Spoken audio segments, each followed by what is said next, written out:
right now, I want us to come back to a little word called discouragement. Everybody gets discouraged.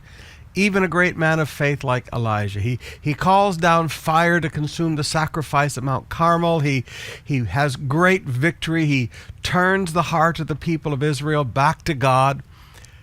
And then he gets discouraged and begins to run for his life because one woman named Jezebel wants to kill him. We pick up the story in verse 4 of 1 Kings chapter 19. While he himself was on a day's journey to the desert, he came to a broom tree and sat down under it. And he prayed that he might die.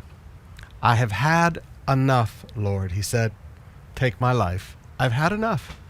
Just not going to do this anymore, God. I've had enough.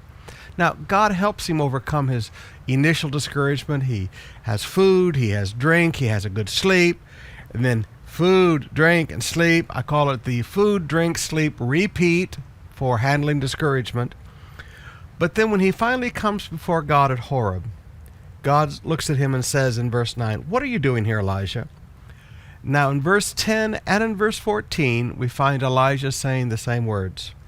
I have been very zealous for the Lord God Almighty.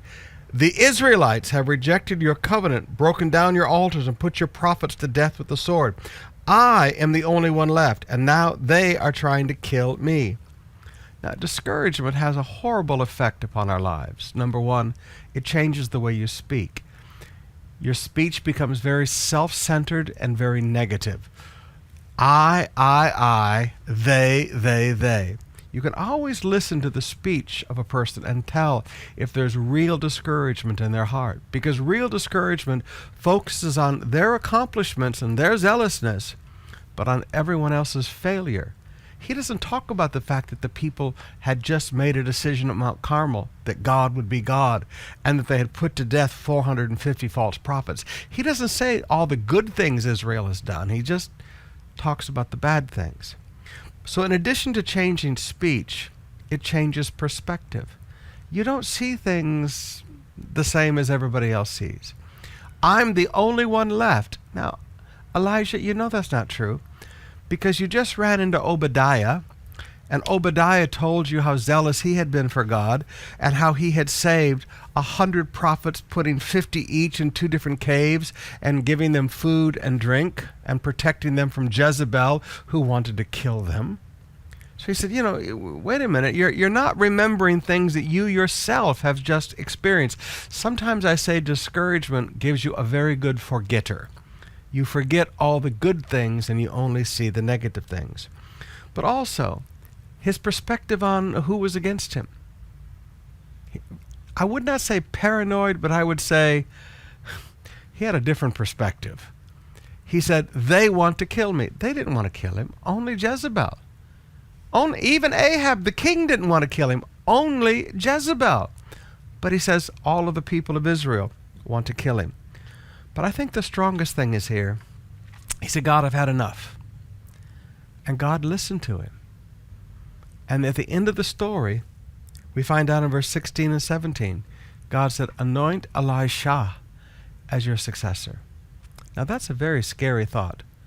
But some of you are in leadership today and you've become very discouraged. And I don't criticize your zealousness. I don't criticize all the great things you've done for God.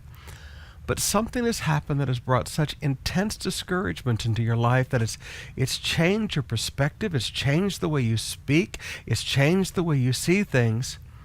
Be very careful with telling God, I've had enough. Because when God looks at your heart and he sees that you've had enough, he'll take you out of that position of leadership and put somebody else there. Because he's mad at you? No. Because he's punishing you? No. Because he loves you. And he doesn't want you to hurt anymore. Sometimes, brothers and sisters, he understands that when you've said you've had enough, you've had enough.